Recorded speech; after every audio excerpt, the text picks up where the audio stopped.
Hello foodies, welcome to my channel foodie crush. ఈరోజు special వచ్చేసి boneless barbecue chicken. అది ఎలా చేయాలో చూసేద్దాం. దీనికోసం హాఫ్ కేజీ బోన్లెస్ చికెన్ని ఇలా పీసెస్ లాగా కట్ చేసి క్లీన్గా వాష్ చేసి తీసుకోవాలి. దీంట్లోకి 1 టీ స్పూన్ పసుపు, రుచికి సరిపడా salt, 1 teaspoon garam masala, 1 teaspoon ginger garlic paste, 2 teaspoons కారం, half lemon and 1 teaspoon soy sauce add చేసి మిక్స్ చేసి పక్కన పెట్టుకోవాలి. తర్వాత ఒక ప్లేట్లోకి 3 tablespoons cornflour, 3 tablespoons maida, కొంచెం సాల్ట్ అండ్ కొంచెం కారం యాడ్ చేసి మిక్స్ చేసుకోవాలి. ఈ డ్రై ఫ్లోర్ని చికెన్కి కోట్ చేసి పక్కన పెట్టుకోవాలి. ఈలోపు స్టవ్ మీద ఒక కడాయి పెట్టి డీప్ ఫ్రైకి సరిపడా ఆయిల్ని హీట్ చేసుకుందాం. వన్స్ ఆయిల్ హీట్ అయిన తర్వాత చికెన్ని ఇందులో యాడ్ చేసి గోల్డెన్ బ్రౌన్ కలర్ వచ్చేంత వరకు మీడియం ఫ్లేమ్లో కుక్ అవ్వనివ్వాలి.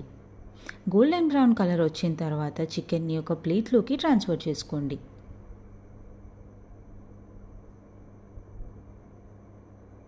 నెక్స్ట్ స్టవ్ మీద ఒక ప్యాన్ పెట్టి అందులో 1 టేబుల్ స్పూన్ బటర్ యాడ్ చేసి అది హీట్ అయిన తర్వాత 3 tablespoons barbecue sauce, 2 tablespoons red chilli sauce, 1 teaspoon honey, కొంచెం సాల్ట్ యాడ్ చేసి మిక్స్ చేసుకోండి. తర్వాత కుక్ అయిన చికెన్ని ఈ సాసెస్లో యాడ్ చేసి చికెన్ మొత్తానికి సాసెస్ అన్నీ పట్టేలాగా కోట్ చేసుకోవాలి.